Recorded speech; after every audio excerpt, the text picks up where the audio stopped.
ή το κουραχάνεις? Μήπως το γνωρίζουν οι φίλοι πατρινοί εδώ, δεν ξέρω. Το γνωρίζετε αυτό το αυτοκίνητο? Σίγουρα οι πιστάκηδες δεν θα το ξέρουν, αλλά θα το ξέρουν το δράκηδες όμως. Έχει κάνει πολλά βράδια, έχει αναφερθεί στην ελληνική αστυνομία. Μην τα λες αυτά και έχουμε εδώ πέρα φίλους αστυνόμους. Αδερφούς μπορώ να πεις. Αδερφούς, οικογένεια. Για να τα ακούσουμε, γιατί έχω ακούσει ότι είναι πάρα πολύ δυνατό. Σίγουρα δεν θα έχει και όλη την πίεση του εδώ μέσα, αλλά θα ακούσουμε τι γίνεται. Για να ζεστάνει λίγο το αυτοκίνητο.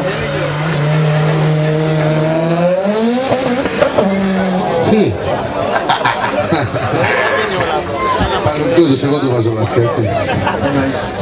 Αφήστε τα Συνόπολα απέναντι στην αγορά. Τίποτα άλλο. Για να δούμε. Να ακούσουμε. Για να δούμε από τους τηλεσιατές ποιος έχει καλό αυτή δυναμόμετρο.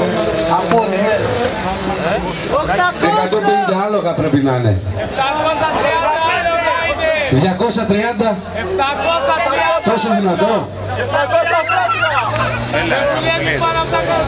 Εγώ έχω μια πληροφορία, δεν ξέρω αν είναι αληθής, όχι από τον κύριο Κουραχάνη, τον οδηγό του αυτού του συγκεκριμένου αυτοκινήτου, αλλά κάτι ξέρω με full PS για 700 άλογα. Μάλιστα. Έτσι ξέρουν. Είναι μια πληροφορία που δεν θα έπρεπε να την πω, γιατί ίσως υπάρχουν κάποια αντίπαλοι εντός εισαγωγικών. Εντάξει, μεταξύ μας είμαστε. Τώρα ό,τι λες, εγώ δεν το λέω πουθενά. Για να το ακούσουμε τώρα. Καύτο αγόρι μου, καύτο να ακούσουμε. Στην ευθεία θα πατήσει.